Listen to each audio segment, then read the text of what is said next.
لیکن کہیں نہ کہیں اب بھی کمی ہے. اب بھی ایک بہت بڑی تعداد ہے جو روزہ نہیں رکھتی، روزہ رکھنے سے محروم ہے، اور وہ ان نوجوانوں کی تعداد ہے جو اس وقت محنت مزدوری کرتے ہیں، مارکیٹ میں بیٹھتے ہیں، لوم چلاتے ہیں، کاروبار کرتے ہیں، اور ان کا عذر یہ کہ دھوپ بہت ہے، تمازت بہت ہے، شدت بہت ہے. واقعی موسم تو گرم ہے، کچھ روزے اپریل میں ہوں گے اور کچھ روزے مئی میں بھی ہوں گے، بلکہ پورا آخری عشرہ مئی میں ہوگا. اور گرمی کا اور محنت کا عذر پیش کر کے لوگ روزہ چھوڑ دیتے ہیں. پہلی بات تو یہ ہے کہ موسم کا عذر یا محنت کا عذر پیش کر کے روزہ چھوڑنے کی اجازت نہیں ہو سکتی، بلکہ اگر محنت مزدوری کی وجہ سے آپ روزہ چھوڑتے ہیں تو اسلام کا حکم یہ جو احکام شرع ہے وہ بتا رہا ہوں آپ کو، کہ ایک طرف روزہ چھوٹتا ہے کام دھام کی وجہ سے، آپ اپنے اندر طاقت نہیں پاتے کہ محنت بھی کریں اور روزہ بھی رکھیں، تو روزہ نہیں چھوڑ سکتے. آپ کو شریعت یہ حکم دیتی ہے کہ آپ اپنی مصروفیات کم کر دیجیے، آپ کام شارٹ کیجئے، لیکن روزہ آپ کو رکھنا ہے. اس لیے کہ رمضان شریف کے ایک روزے کی اہمیت یہ ہے، ایک روزے کی، کہ جان بوجھ کر اگر کسی نے رمضان شریف کا ایک روزہ چھوڑ دیا اور اس کے بدلے میں پھر وہ پوری زندگی روزہ رکھے، تو زندگی بھر کے تمام روزے اس ایک روزے کی فضیلت کو نہیں پہنچ سکتے جو ماہ رمضان شریف میں رکھا گیا ہے. ماہ رمضان شریف کے روزے کا بدل زندگی بھر کے روزے نہیں ہو سکتے. جو فضیلت ان دنوں کی ہے، یہ موسم ہے روزے کا. اور کچھ لوگ چھوٹی موٹی بیماری کا بہانہ لے کر بھی روزہ چھوڑتے ہیں. ہر چھوٹی موٹی بیماری پر روزہ چھوڑنے کی اجازت نہیں ہے، گنہگار ہوں گے، سخت گنہگار ہوں گے. جس نے ایک روزہ رمضان شریف کا چھوڑا پھر اس کو قضا بھی کرنا پڑے گا ایک روزہ، اور توبہ بھی کرنی پڑے گی. یہ بھی عوام میں غلط فہمی ہے کہ جو لوگ سوچتے ہیں کہ رمضان شریف کا ایک روزہ چھوڑ دیا جان بوجھ کر تو 60 روزے رکھنے پڑیں گے. ایسا نہیں ہے، ایک ہی روزہ رکھنا ہے. یہ اصل میں جو بلا وجہ روزہ توڑ دیتے ہیں رکھ کر، 60 روزے ان کے لیے کفارے میں. لیکن جس نے روزہ چھوڑ دیا بہت برا کیا اس نے. ایک ہی روزہ رکھے گا بعد میں قضا، لیکن ساتھ ہی اس کو توبہ بھی کرنی پڑے گی. صرف روزہ قضا کرنے سے معاملہ ختم نہیں ہوگا، سچی توبہ بھی اس کے ساتھ لازم ہوگی. بلکہ جن لوگوں کے روزے کسی وجہ سے، لا علمی کی وجہ سے پہلے چھوٹ گئے، تو وہ عام دنوں میں غیر رمضان میں ان روزوں کی دھیرے دھیرے قضا کر لیں. روزہ نہ رکھنے کا وبال بڑا دردناک ہے.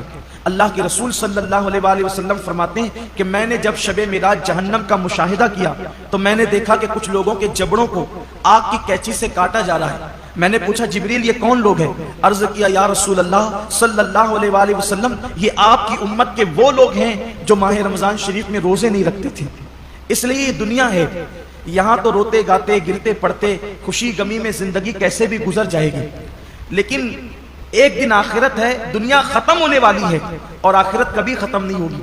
آج عمل کر سکتے ہیں، اس کی اہمیت کا اندازہ نہیں ہے. جب اس عمل کا صلہ ملے گا اور عمل نہ کرنے پر سزا ملے گی، تب انسان پچھتائے گا کہ کاش میں نے اس کا فائدہ اٹھا کر زندگی کا کچھ نیکیاں اکٹھا کر لی ہوتی، کچھ عمل کر لیا ہوتا. بلکہ مرنے والے اللہ کی بارگاہ میں منت کرتے ہیں کہ میرے اللہ ہمیں صرف 2 رکعت دنیا میں جا کر پڑھنے کی اجازت دے دے. لیکن ارشاد ہوتا ہے بندے جب ہم نے تجھے موقع دیا تھا اس وقت تو نے اس سے فائدہ نہیں اٹھایا. اب زندگی ختم ہو گئی ہے، اب دوبارہ کسی کو دنیا میں نہیں بھیجا جائے گا. اس لیے میں اپنے نوجوانوں سے کہتا ہوں بہانہ مت کیجیے.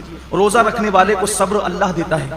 اور ایک بات آج آپ سے کہنا چاہتا ہوں، اگر کسی غربت کی، تنگ دستی کی یا محنت مزدوری کی وجہ سے آپ کا روزہ پر مشقت ہے، آپ کے روزے میں مشقت ہے، تکلیف ہے، تو یہ بات ہمیشہ یاد رکھیے گا کہ جس نیکی میں جتنی تکلیف ہوگی، جس نیکی میں جتنی تکلیف ہوگی اس کا صلہ اتنا بڑھا دیا جائے گا.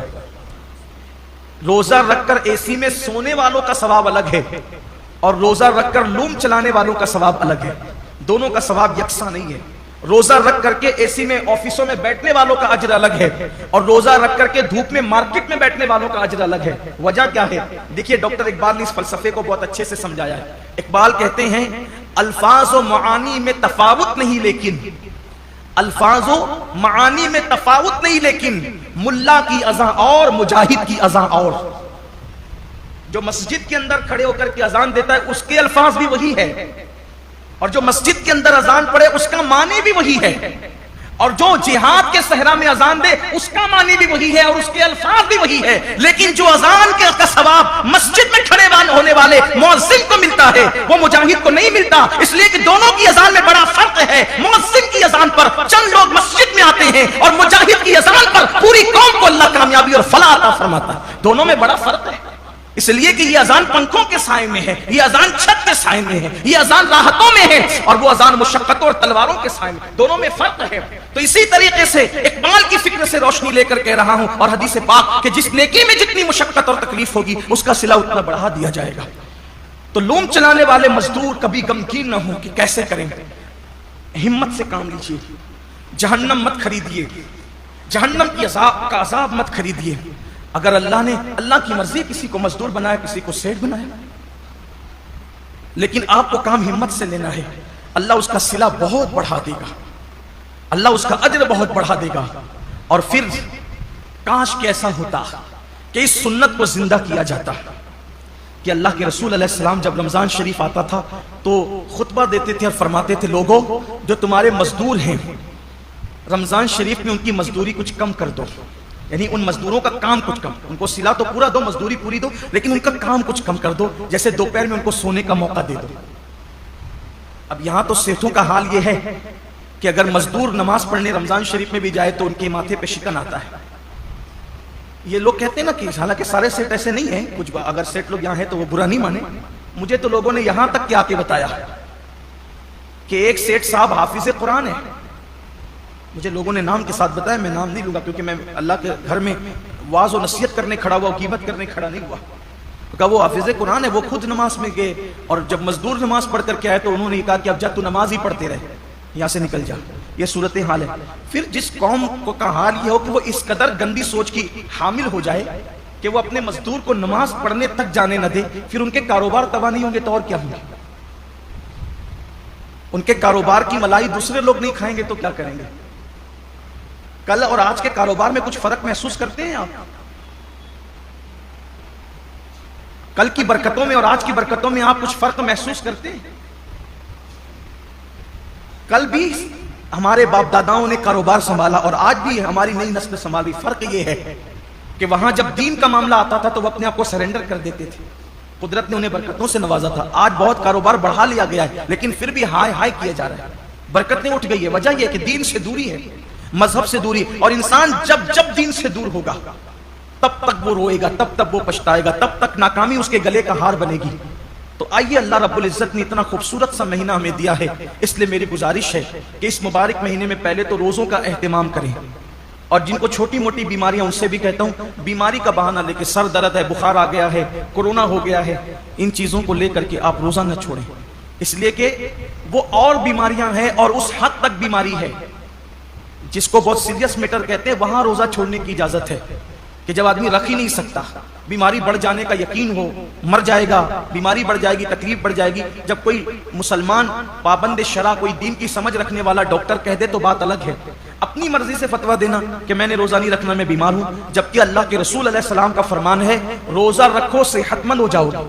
روزے سے بیماری نہیں بڑھتی بلکہ روزے سے صحت ملا کرتی۔